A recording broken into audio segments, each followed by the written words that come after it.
Hey guys, thanks for watching. When I first started this channel, I used to think that the grip was something basic that you could learn in like 2 minutes and then you have it and you don't really have to worry about it. The more I do the channel, the more I'm thinking about the grip and I'm trying to get my grip better and I'm really like working on the grip all the time. So I wanted to bring out one of the best, most knowledgeable grip instructors in the entire world, Brian Manzella. So Brian was out here for a conference that he did over at my friend John's lab.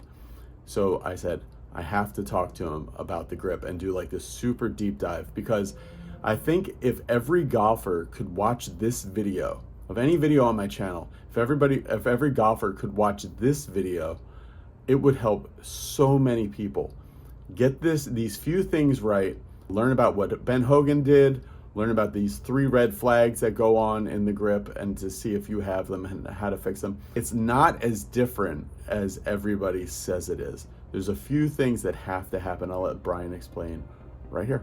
This idea, people use it, Brendan, as permission to just grip in any old kind of way. Right. Which, good luck with that. So the whole thing about, it's not a fundamental, you can do anything. No, you can't. I can do grips that I see on the driving range every day and give the best players you all know that are watching this that grip, and they couldn't beat me in all their life depending. Nobody does the bad player grip that you see all the time. Hey everybody, thanks for watching. Super exciting video today. I'm in Costa Mesa, California, but I have the man from Louisiana here, Brian Manzella. How's it going? Good, buddy. Brian's here at the Ortega Putt Lab. He's doing a seminar for a bunch of teachers tomorrow.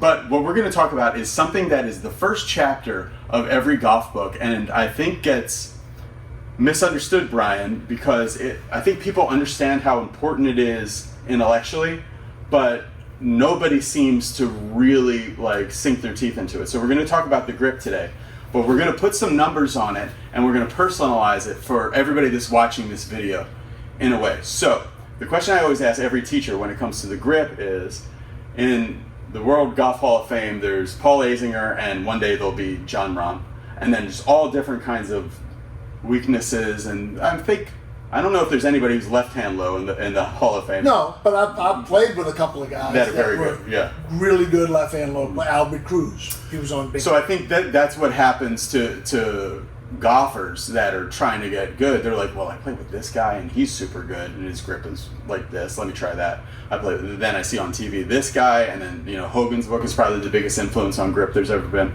But how does somebody say like, okay, this is the grip that's good for me, and this is how I do it? So the first thing I would say is, if you went to the Hall of Fame, they just reopened, They moved it, yeah. Let's just say they had a really good face-on, down the line, and like some kind of other angle of everybody's setup so that you could zoom in and see the grip. Yeah, kind of like Hogan has the famous statue, so you can really see his grip. Yeah. I think they're a lot more similar than this. Okay.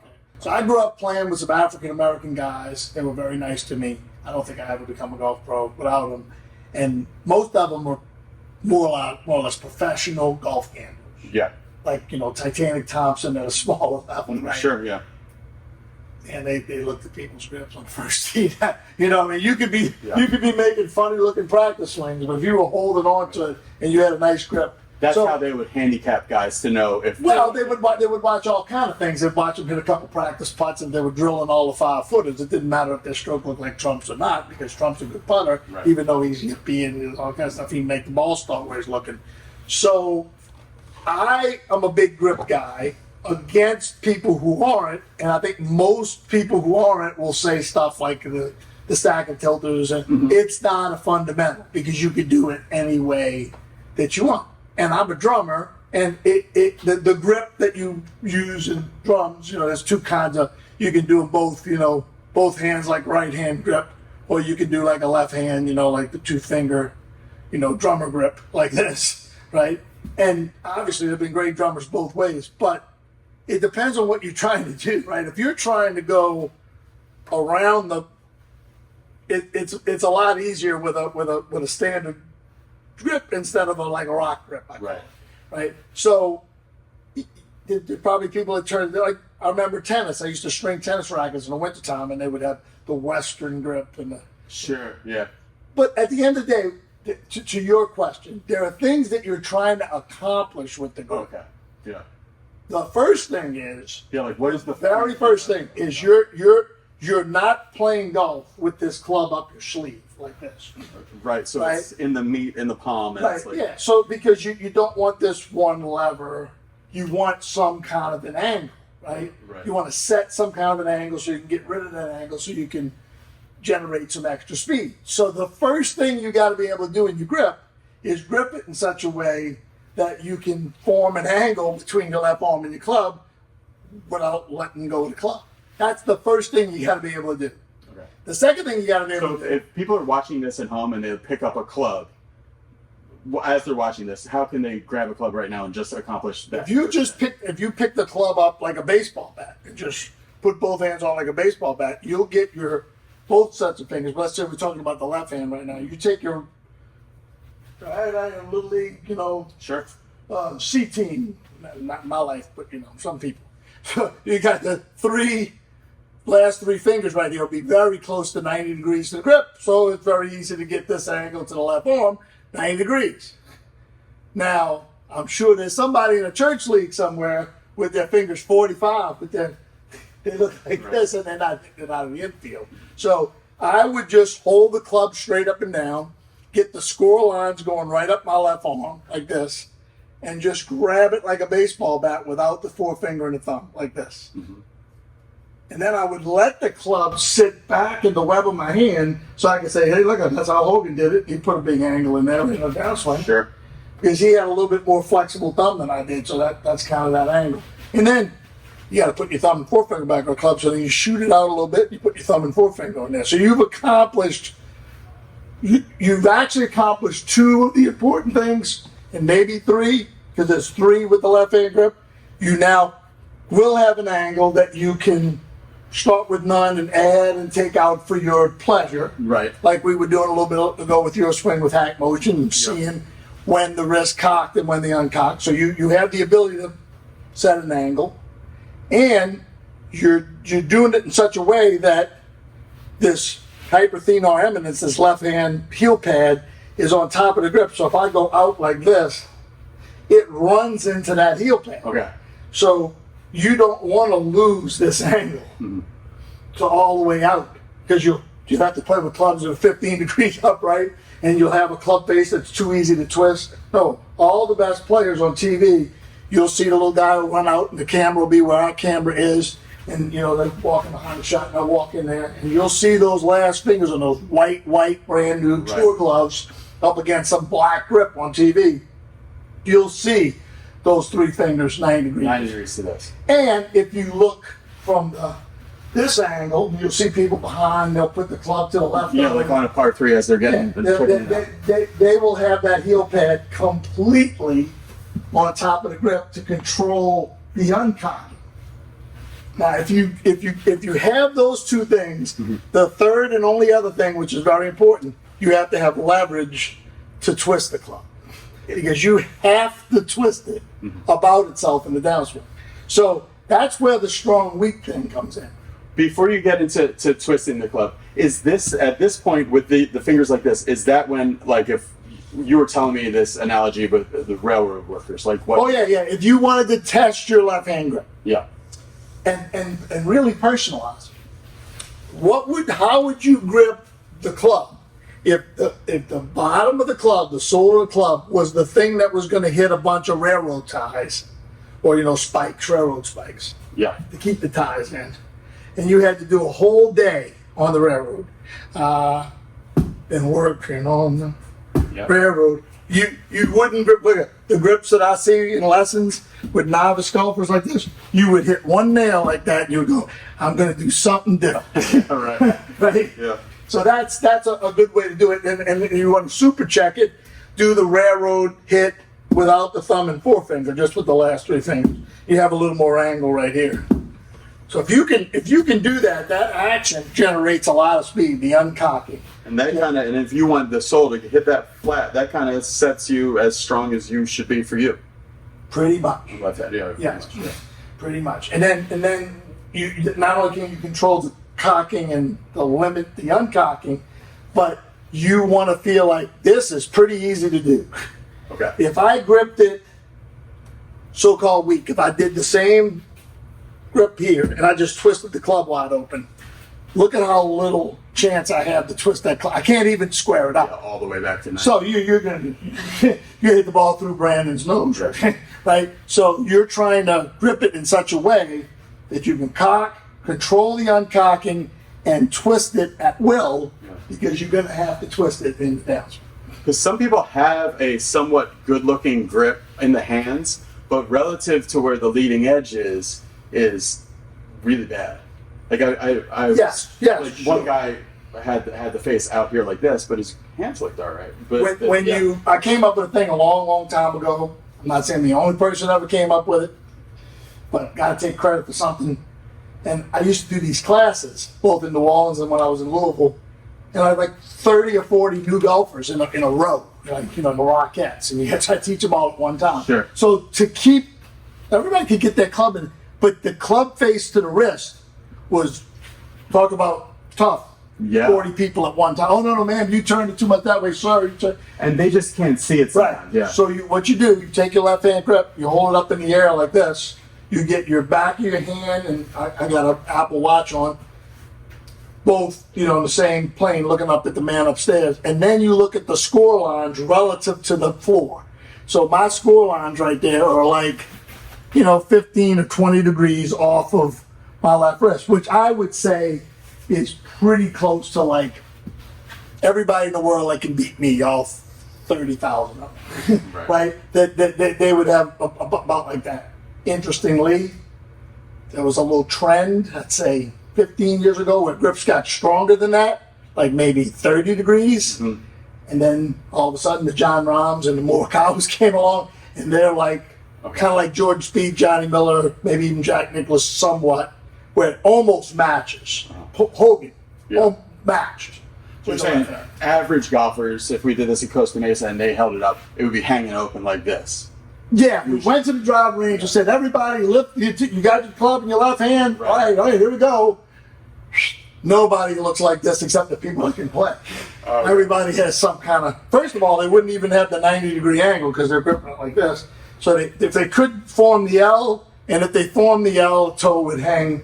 Now, and they're dead in the water. It's a shame because golf is a hard enough game. If you have a bad left hand grip, palmy and twisted open, you literally have no chance. So the whole thing about, it's not a fundamental, you can do anything. No, you can't.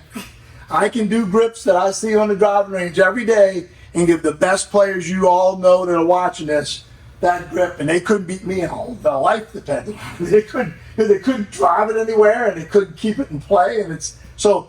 Yeah, there's a little variation, but nowhere in that left hand. Nobody does the bad player grip that you see all the time. Yeah, which is it does it in the meat and angled. And just Right. nobody does. Now the right hand grip. The right hand grip is the modifier. So let's say you just can't play with that weaker grip. You have to have the left hand with a 45 degree, right? Because you say, hey, when I do the railroad ties, I wind up with the club face looking like this. Yeah. But I hook it. Okay, well, you can take your right hand. So what I like to do, get people left arm parallel on the backswing, put the club, now this is a real strong grip, I just want everybody to know I'm 45 degrees. Put the club face where you want it right here. So I have to cut my wrist a little bit to do that. Then put your right hand on there for comfort. And that's the right hand grip that's going to support wherever I want that club face. So since most people are weak grip open club face slicers and can't flatten the left wrist yet, right? You get them a good normal grip, and then you get them right here and flatten their wrist and put their right hand grip on it. And almost always, it's a little more under than they were doing. Right. Because if you can take a really strong left hand grip and a really weak right hand grip, and that left hand grip will play pretty weak. Yeah. Not quite as weak as if they were both weak, but weak. So what you're trying now, that's the modifier part of the right hand. Now, the general thing you're trying to do with the right hand is the right hand is going to sense this club being behind your hands or ahead of your hands, just off of this forefinger right here. Good players. Pressure pointers. Good players have the number 3 pressure point for the golf machine, but good players, generally what they'll do is, that's that 90-degree thing we were doing with the left hand. They'll take their right hand and they will, not Brian word here, jug this up this way so the lifeline lines up with the thumb, and that puts the forefinger up away from the middle finger, and you get this classic Hogan, Palmer, Daily, super big trigger, right? Nicholas, well, Nicholas is kind of a, but it's a calm and good player thing. And what that's going to do is, it should be, that forefinger should be directly on hit the side of this mat, behind a square club face. Do that again. That mat. So here, look, here's another edge right here. I'm getting that club face square up against that mat, and my forefinger feels like it's directly behind it. So you see good players like, Sam Steve. Oh, how do you hit a fade, Mr. Sam? Oh, I just feel fade. right? Well, what does he say? He works the forefinger under the club. If he wanted to draw it, he'd work it over the club. If he wanted it high, he'd work it under, but not as under this one. So all this creativity is right in there. And everybody's if they're right-handed, playing right-handed, their right forefinger is the most sensitive part of it. Now, what a lot of people will do is they'll grip their right hand too much in the palm, and you really want these middle 2 fingers. You can overlap or interlock. I even taught a guy today 10-finger. Just get your hands close together. But you want these middle 2 fingers shaped like this grip, and they're doing all the gripping, because not only is that forefinger behind the hit, but the rest of that right hand is right behind. Pressurizing the middle of your left. All of this is right behind the grip. So there's a famous, I say famous, right? Internet semi-famous drill where people take the right hand off the club. They ungrip it. It's known as like one of the hardest drills to do. And they do that. Okay. That's impressive, but it's a hard drill to do. So anyway, the big thing is, it's going to teach you to keep up with the club as long as you can. It's going to run away from you a little bit, and everybody thinks that makes you have to torque it the other way. It's garbage. But what it does, what this does is, you're not going to do it like this. Right. You're going to at least get the most resistance from the club and learn to get on top of it, and somewhat, the people that don't know where square is, they'll learn to do it.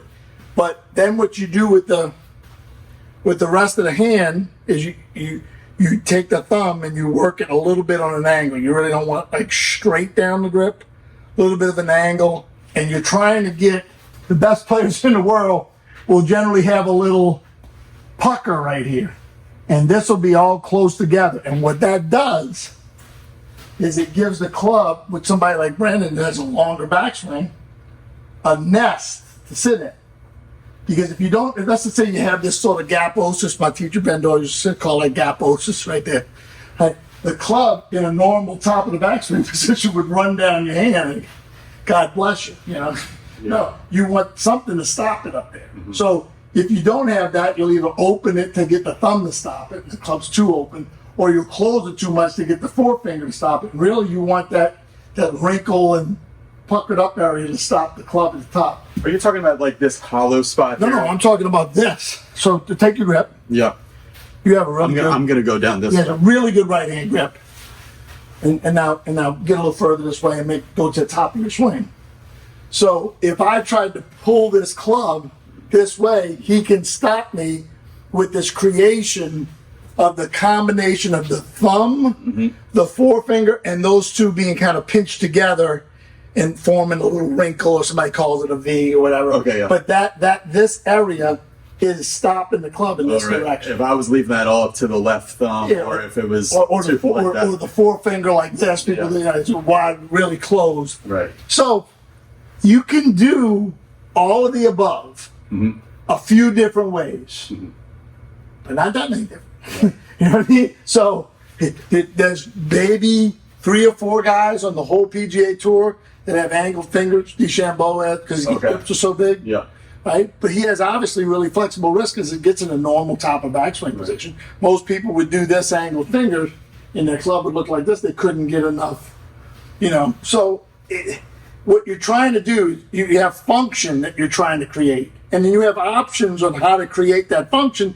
And your function may be different than the next guy. You might be the guy trying not to downcock it too much. And you'd be better off somehow with a grip that you couldn't overcock it with. Yeah. Because then you wouldn't even have to learn to not overcock it. Right. Right? So that's how the best players over time have like altered their grip. I told you a little while ago, we were chatting about the time I was on Hogan's staff, and Mr. Hogan had passed away, and I was in the office looking at the clubs, and I picked up the club, and he had a big deck shoelace, you know, behind the grip, you know, inside the...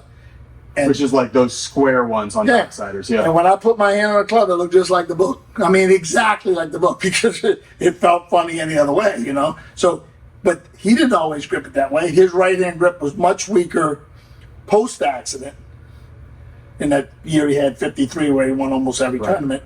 That grip was weaker than the 40. He could weaken his grip and then use his body and all of his athleticism to slam it shut as hard as he could and never hook it. Yeah, that was more or less what he did. Was he gripped it in a way, and then he twisted the club open and twisted his left arm open. So that's two. They got three opens. The club's a little open in his hand. He twisted the face open about the shaft. He twisted the arm open, and then it was so open, and he's got so much lag that he could just try to hook it, and the ball would just go straight or fade a little bit. Right. That's a pretty good secret right there. I wish I could do that. Yeah. but he couldn't do it with his old grip. So his grip weakened, his right hand mostly. His left hand a little bit weaker. Everybody talks about that, but his right hand, from Power Golf to the Modern Fundamentals book, the left hand weakened a little. Yeah. You know, a little bit more than a little, and the right hand weakened a ton. Right. And he was able to work it both ways with that grip. And I've got plenty of students that have strong lefts and weaker rights. But this idea, people use it, Brendan, as permission to just grip it any old kind of way. Right. Which, good luck with that, right? I mean, I would bet cash money that if I went to any driving range in America and everybody was hitting their driver, that if I changed everybody's grip, everybody would more or less, as a group, I would increase everybody's club hit speed, and probably they would slice it less. So if it's not that important, how the hell do I walk to a driving range with a bunch of money in my pocket, throw it on the ground, and say, okay, Mr. Fabersham, I see your grip. No, here's how you do it. Yeah. Nothing else. Yeah. Go to the next guy, Mrs. Smith. And I would bet a lot of money over the 100 people. They hit 5 balls before with their grip and 5 balls with my grip. They hit it less to the right. And I don't teach no super strong grip. Just a really traditional, you know, like John Daly, Ben Hogan. Less slice and more distance. So What else do you want? Yeah, right. What else would anybody bet you could just do that one thing? So it's not a have to do it a certain way. But I've been teaching for 42 years, and I'm a grip stickler. And let me tell you, nothing takes more time in a lesson than walking on every swing and going, no, still not right. It's got to be here. And, you know, because people won't do it unless you give them the reps. It's unnatural at first, right? But trust me, if you do the research, you know, look at pictures of good players, look at video on TV, and you'll see the stuff I talked about is a lot more common than, you can just do it any old way. Before we go in this video, I wanted to ask you if there was like 3 things that would be just like immediate red flags for someone's grip. So if somebody can kind of self-diagnose themselves, or they can go to their teacher and say, hey, do I do this? Or like, what would be 3 red flags that you say you want to make sure you don't do these because you are really hurting your chances of being? If you look at your glove. Yeah. So Brandon's got the Hack Motion device on, which is a great device, and we both highly recommend it. This glove, look at this. It's got a hole in the thumb. So we're not looking at some glove he played with once. Right. Hundreds and hundreds and hundreds of balls. Yeah. The heel pad area, the hyperthenar eminence, only really an anatomical term I know, right? Looks fine. Yeah. I gave a lesson today at Brentwood Country Club to a pretty good player. His grip, his glove could not been more than 2 rounds old. Right. It had a hole Yeah. almost. Because why? You'll have that little worn out spot because you don't have the heel pad on top. And when the club works this way, it does that every swing and it wears a hole out. And all those people buy, the. Yeah, if you spend any time working at a golf course, you'll see almost every glove that's in the trash has a little hole right here. It's like it's going out of style. So there's your first. You can just look at your glove and go, oh boy. That hole right here. That's the first thing. Yeah. The second thing would be, could you close your eyes and square the club up to like a piece of wood or something? Like put a piece of wood like this mat. Can you close your eyes and kind of loop-de-loop and go, do you know where square is? Right. And you're going to have something. Ed Fiore was a good player with a really weird grip. His right thumb was his number 3 pressure thumb. Right here.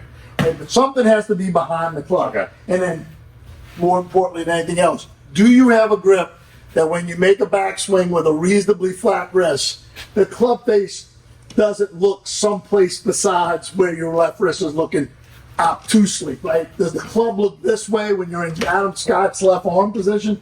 Then you have some sort of a really mismatched grip from that first test. Gotcha. And then you do all the little things that we talked about, and you won't be thinking the grip is just that you can do it any old kind of way. Right. All right, that's great. If you guys are interested in seeing more with Brian, go check him out on Instagram. I think is the best way to connect with everything that he has going on. And also on X, he has a really good X account as well. All the information, and it's just your name, isn't it, on both? At Brian Manziel, absolutely. Right. So go there and subscribe. We're going to do a few different videos with Brian tonight before his big conference tomorrow. See you. Bye.